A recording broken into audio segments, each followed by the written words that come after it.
Assalamualaikum warahmatullahi wabarakatuh. Saya Eka Wulandari Fauzia dari Prodi D3 Radiodiagnostik dan Radioterapi semester 4. Di video kali ini saya akan menjelaskan tentang hakikat fungsi terminologi kependudukan. Arti dan definisi demografi. Demografi atau ilmu kependudukan adalah ilmu yang mempelajari dinamika kependudukan manusia. Demografi meliputi ukuran, struktur, dan distribusi penduduk, serta bagaimana jumlah penduduk berubah setiap waktu, akibat kelahiran, kematian, migrasi, serta penuaan. Analisis kependudukan dapat merujuk masyarakat secara keseluruhan atau kelompok tertentu yang didasarkan kriteria seperti pendidikan, kewarganegaraan, agama, atau etnisitas. Para praktisi atau ahli di bidang kependudukan disebut sebagai demograf. Pertumbuhan penduduk. Pertumbuhan penduduk adalah perubahan populasi sewaktu-waktu dan dapat dihitung sebagai perubahan dalam jumlah individu di sebuah populasi menggunakan per waktu unit untuk pengukuran. Pertambahan penduduk sendiri dipengaruhi oleh faktor kelahiran, kematian, dan migrasi. Dalam demografi dikenal istilah pertambahan penduduk alami dan pertambahan penduduk total, di mana pertambahan penduduk alami hanya dipengaruhi oleh kelahiran dan kematian. Sedangkan pertambahan penduduk total dipengaruhi oleh kelahiran, kematian, migrasi, serta emigrasi. Model pertambahan penduduk meliputi model pertambahan Malthusian dan model logistik. Teori perkembangan penduduk. Teori Malthusian. Sebelum Malthus, pemikiran tentang pertumbuhan penduduk hanyalah di mana suatu reproduksi merupakan upaya menggantikan masyarakat atau orang yang telah mati karena jumlah kematian yang relatif tinggi. Ajaran Konfusian pada masa Cina kuno pada tahun 500 sebelum Masehi menyebutkan bahwa tingginya pertumbuhan penduduk menjadikan nilai output suatu produksi menjadi berkurang. Plato dan Aristoteles berpendapat bahwa kualitas manusia dalam memproduksi barang lebih penting daripada kualitas masyarakat itu sendiri, terutama dalam memelihara kesejahteraan hidup suatu masyarakat. Jadi, penduduk yang berjumlah banyak belum tentu efisien dalam melakukan suatu kegiatan produksi. Pada abad ke-17, munculnya merkantilisme menyebarkan doktrin pronatalis yang memandang pertumbuhan penduduk merupakan hal yang teramat penting karena merupakan instrumen peningkatan pendapatan masyarakat. Pronatalis adalah teori yang menyerukan bahwa pendapatan nasional sama dengan seluruh hasil produksi dikurangi upah yang diterima tenaga kerja. Karena upah tenaga kerja pada waktu itu cenderung turun, maka angkatan kerja akan naik dan negara yang berpenduduk padat akan mendapatkan keuntungan. Ide yang lain datang dari William Godwin. Dia percaya bahwasanya suplai makanan bisa meningkat drastis dengan adanya teknologi yang maju. Dia juga menambahkan bahwa hal ini tidak akan menyebabkan overpopulation, karena dengan sendirinya masyarakat akan membatasi kelahiran. Sementara kemiskinan dan pengangguran bukanlah disebabkan oleh overpopulation, melainkan karena institusi sosial yang tidak merata. Teori Adam Smith.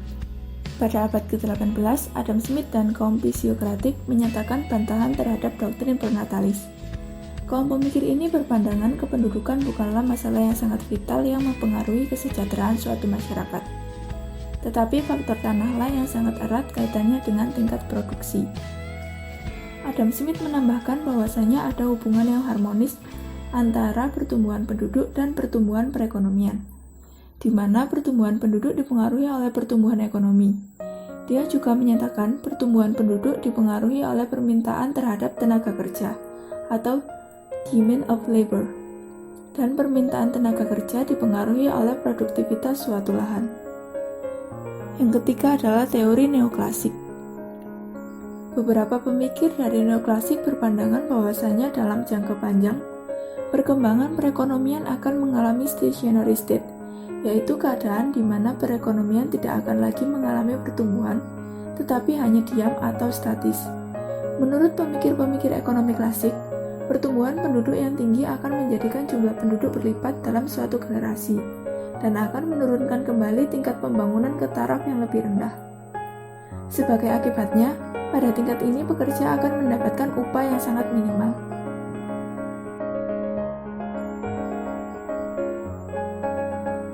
Transisi demografi. Transisi demografi adalah istilah yang mengacu kepada transisi dari tingkat kelahiran dan kematian yang tinggi menjadi rendah karena ekonomi suatu negara atau wilayah berkembang dari ekonomi praindustrial menjadi ekonomi yang terindustrialisasi. Teori ini diusulkan pada tahun 1929 oleh ahli geografi Amerika Serikat Warren Thompson yang mengamati perubahan tingkat kelahiran dan kematian masyarakat-masyarakat industri selama 200 tahun. Sebagian besar negara maju telah melewati proses transisi demografi dan memiliki tingkat kelahiran yang rendah, sementara sebagian besar negara berkembang masih mengalami proses transisi ini. Faktor yang mempengaruhi jumlah penduduk. Yang pertama adalah kelahiran atau fertilitas. Dalam hal pertumbuhan penduduk, kelahiran atau fertilitas mempunyai peran dalam penambahan jumlah penduduk. Ada beberapa faktor yang menghambat kelahiran dan mendukung kelahiran. Faktor-faktor penunjang kelahiran atau pronatalitas antara lain yaitu menikah pada usia muda dan anggapan bahwa banyak anak banyak rezeki. Yang kedua, faktor penghambat kelahiran atau antinatalitas. Faktor ini antara lain yaitu adanya program keluarga berencana yang mengupayakan pembatasan jumlah anak dan adanya ketentuan batas usia menikah. Yang kedua adalah kematian atau mortalitas. Kematian bersifat mengurangi jumlah penduduk. Ada beberapa jenis perhitungan angka kematian. Yang pertama yaitu angka kematian kasar atau disingkat CDR.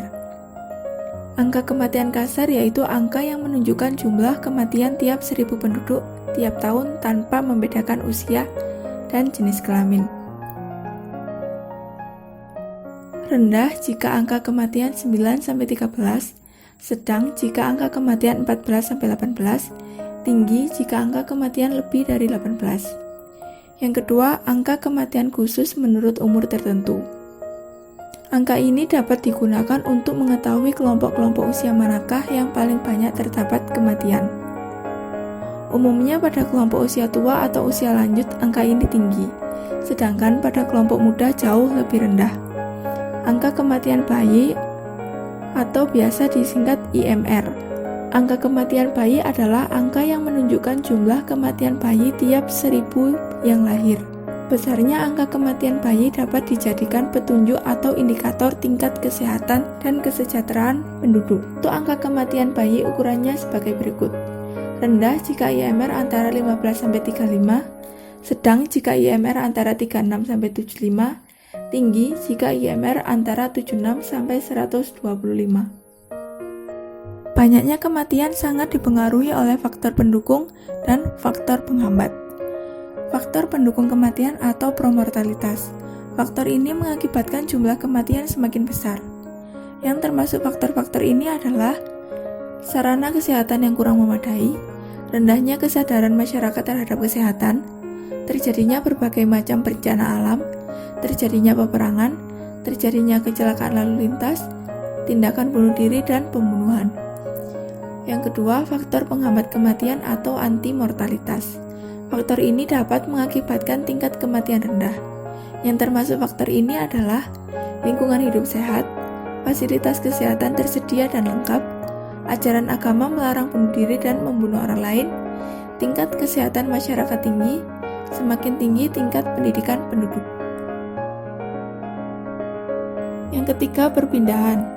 Perpindahan atau migrasi atau sering juga disebut mobilitas penduduk yang artinya proses gerak penduduk dari suatu wilayah ke wilayah lain dalam jangka waktu tertentu.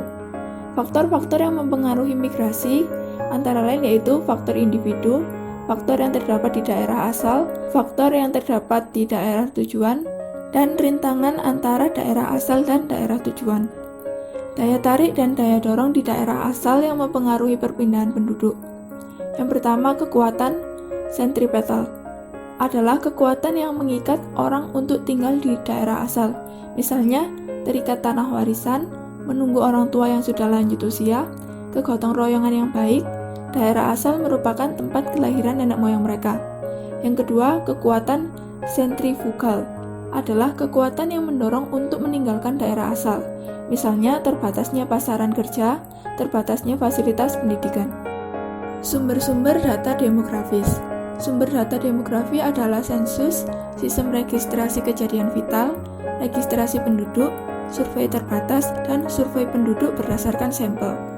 Dari semua sumber data demografi, sensus merupakan sumber data yang sangat penting dan menyeluruh, karena dengan data sensus penduduk akan diperoleh informasi yang sangat akurat dan berguna bagi berbagai kebijakan pemerintah.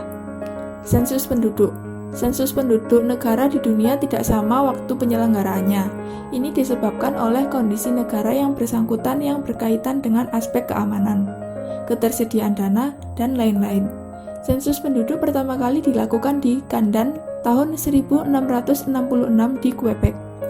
Indonesia melakukan sensus penduduk pada tahun 1905 dengan maksud menentukan pembayaran pajak dari rakyat Indonesia ke pemerintah kolonial Belanda. Setelah itu, sensus dilakukan 10 tahun sekali. Sensus secara menyeluruh untuk negara Indonesia pada 1930 dengan metode de facto. Setelah itu, tidak ada lagi sensus sampai kemerdekaan, dan dimulai lagi pada tahun 1960. Survei penduduk. Keterbatasan dana menjadi alasan utama untuk melakukan sensus secara berkesinambungan dan akurat. Sementara data kependudukan sangat dibutuhkan dengan cepat dan dengan tingkat validitas yang cukup tinggi, maka survei penduduk dilakukan baik secara menyeluruh atau sampel. Sampel penduduk sering dilakukan sesuai dengan kebutuhan kebijakan dan pembangunan suatu negara. Survei demografi bisa dikelompokkan ke dalam 3 tipe, yaitu survei bertahap tunggal, survei bertahap ganda, dan survei bertipe kombinasi. Registrasi. Registrasi merupakan pencatatan penduduk yang dilakukan oleh petugas atau kesadaran sendiri penduduk untuk mencatatkan diri kepada petugas di kantor atau dinas yang telah ditunjuk oleh pemerintah. Hal yang harus diregistrasi oleh penduduk dengan kesadaran sendiri diantaranya adalah 1. Pembuatan KTP, 2. Pembuatan akta kelahiran, 3. Pembuatan akta kematian, 4. Pembuatan kartu kuning, 5. Pembuatan akta nikah. Komposisi penduduk. Komposisi penduduk adalah penyusunan atau pengelompokan penduduk berdasarkan kriteria tertentu. Adapun kriteria yang digunakan antara lain kriteria usia dan jenis kelamin, angkatan kerja, dan rasio ketergantungan. Macam-macam komposisi penduduk. Yang pertama, komposisi penduduk menurut usia dan jenis kelamin.